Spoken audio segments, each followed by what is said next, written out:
Hello बच्चों आपका स्वागत है आपके अपने चैनल जिसका नाम है सार्थक कॉमर्स वाला पर। तो आज हम इस वीडियो के अंदर कवर करने वाले हैं अपना चैप्टर 8 जिसका नाम है कंट्रोलिंग। तो मैं आपको पूरा प्रोसीजर समझाते हुए चलता हूँ।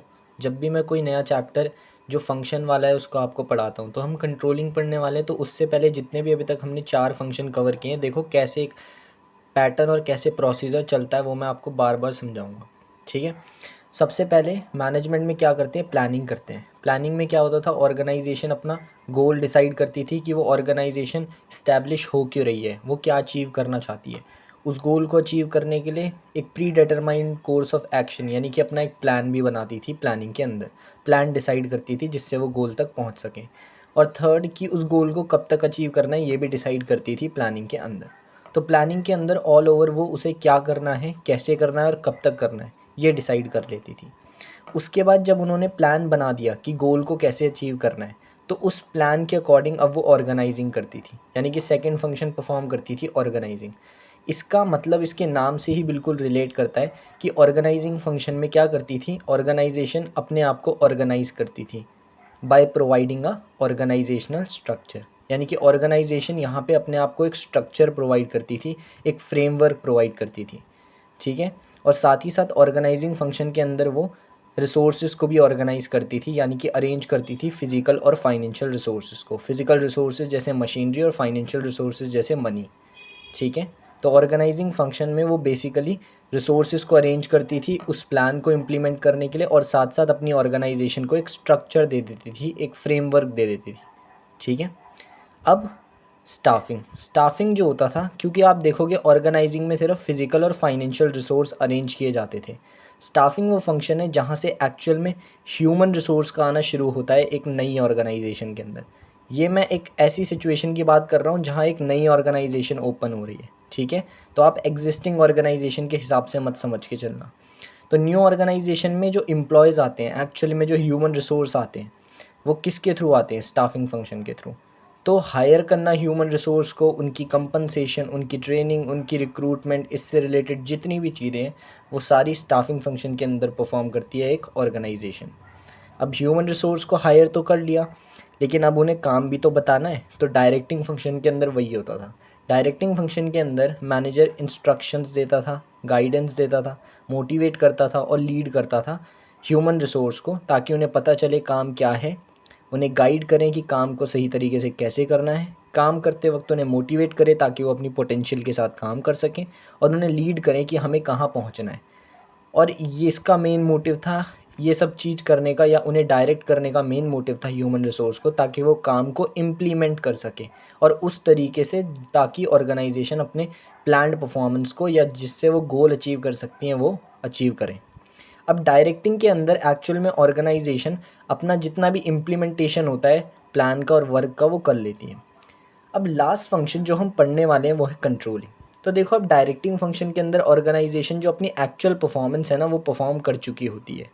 तो अब कंट्रोलिंग के अंदर क्या करती है ऑर्गेनाइजेशन, अब वो कंपेयर करती है एक्चुअल परफॉर्मेंस को प्लान्ड परफॉर्मेंस से। यानी कि जो प्लानिंग में उनकी जो परफॉर्मेंस थी, जो उन्होंने सोची थी कि ऐसा हमें करना है, और जो उन्होंने एक्चुअल में परफॉर्म किया डायरेक्टिंग के बाद, उसको कंपेयर करती है कंट्रोलिंग फंक्शन के अंदर। तो ये होता है बेसिकली कंट्रोलिंग फंक्शन।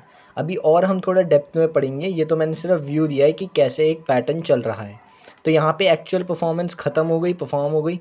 कंट्रोलिंग में अब कंपैरिजन होगा between the actual performance and the plan performance. ठीक है। अब समझते हैं एक क्लीन तरीके से कि कंट्रोलिंग होता क्या है।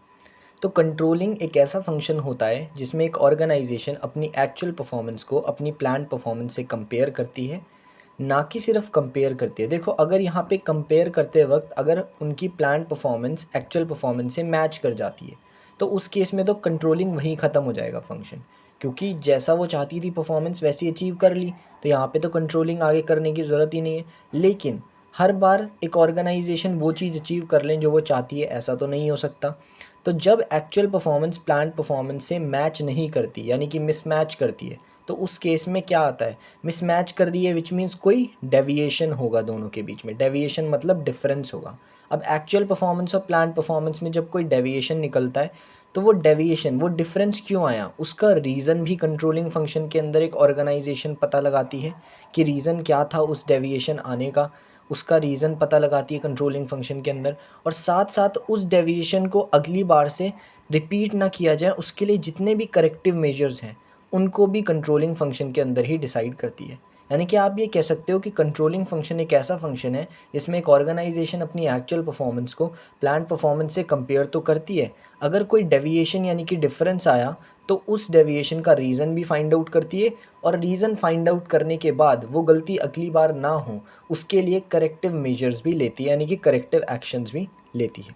तो ये पूरा कंट्रोलिंग फंक्शन है। तो याद रखना, कंट्रोलिंग फंक्शन सिर्फ कंपैरिजन पे ही ख़त्म नहीं होता, डेविएशन क्यों आया, क्या रीज़न था, वो भी चेक किया जाता है, और उस डेविएशन को कैसे अगली बार से रिपीट ना किया जाए, जो करेक्टिव मेजर्स लेने हैं वो भी कंट्रोलिंग के अंदर ही लिए जाते हैं। तो ये पूरा कंट्रोलिंग फंक्शन होता है। अब बात करते हैं कंट्रोलिंग फंक्शन के अंदर दो एस्पेक्ट्स को भी परफॉर्म किया जाता है, जिसमें एक होता है स्ट्रैटेजिक कंट्रोल और एक होता है ऑपरेशनल कंट्रोल। ये दोनों एस्पेक्ट्स अब परफॉर्म क्यों किए जाते हैं, सबसे पहले ये जानते हैं।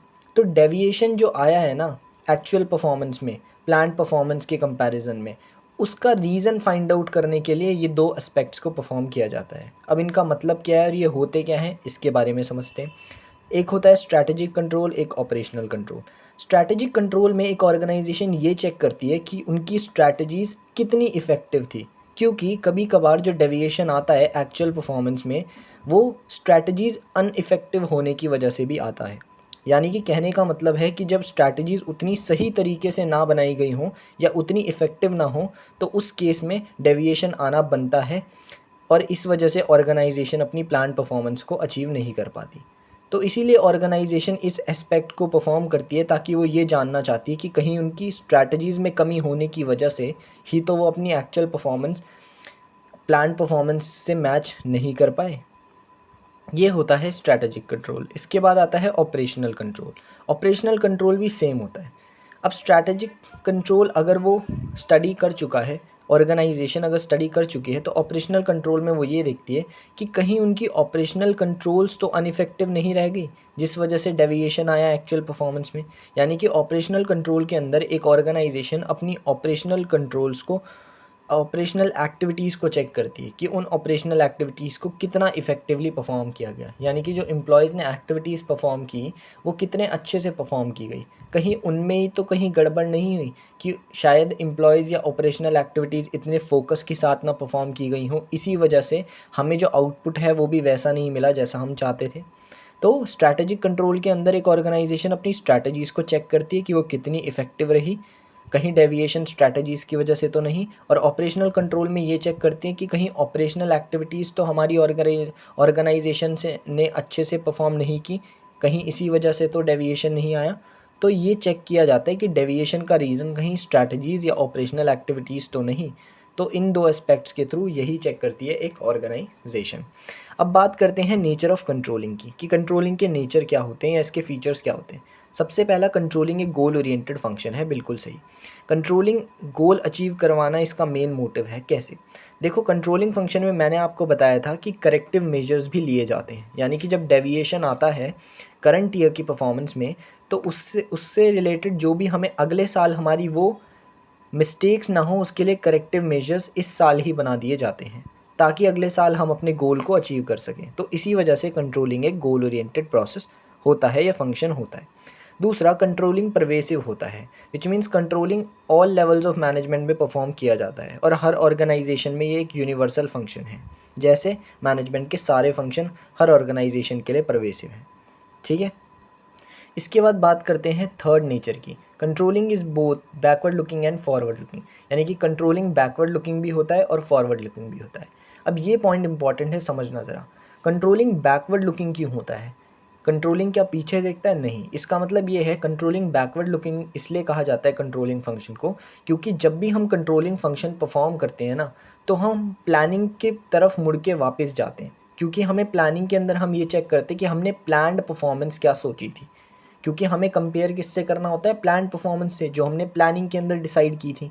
तो इसलिए कंट्रोलिंग एक बैकवर्ड लुकिंग फंक्शन कहलाया जाता है, क्योंकि ये प्लानिंग फंक्शन पे दोबारा जाता है और ये देखता है कि जो प्लान परफॉर्मेंस थी वो क्या थी और हमारी एक्चुअल परफॉर्मेंस है वो क्या है। ठीक है। और फॉरवर्ड लुकिंग इसलिए कहा जाता है क्योंकि जब हमारी एक्चुअल परफॉर्मेंस में कोई डेविएशन दिखता है as compare to plan performance, तो जो भी करेक्टिव मेजर्स होते हैं अगले ईयर के लिए, ताकि अगले ईयर वो मिस्टेक ना हो, वो भी लिए जाते हैं। तो इसीलिए इसे फॉरवर्ड लुकिंग भी कहा जाता है। यानी कि कंट्रोलिंग एक ऐसा फंक्शन है जो बैकवर्ड लुकिंग भी है और फॉरवर्ड लुकिंग भी है। यानी कि कंट्रोलिंग फंक्शन को परफॉर्म करने के लिए हमें प्लानिंग फंक्शन पे भी जाना पड़ता है, जिस वजह से वो बैकवर्ड लुकिंग है।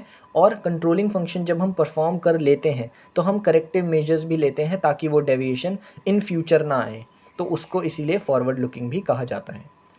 फोर्थ बात करें तो फोर्थ फीचर है कॉन्टीन्यूस फंक्शन।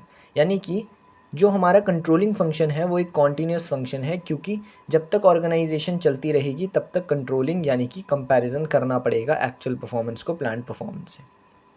ठीक है। तो ये तो एक ऐसा फंक्शन है जो जब तक ऑर्गेनाइजेशन एग्जिस्ट करेगी तब तक ये फंक्शन परफॉर्म किया जाता रहेगा। ठीक है। तो यहाँ पे आपके नेचर ख़त्म हो गए। अब अगली वीडियो के अंदर हम फर्दर चैप्टर को कवर करेंगे। तो होप करता हूँ कि यार वीडियो आपको पसंद आई होगी। अगर कंटेंट बेनिफिशियल लगता है तो प्लीज़ अपने दोस्तों के साथ शेयर करो, चैनल को सब्सक्राइब करो और साथ साथ वीडियो को लाइक भी करो।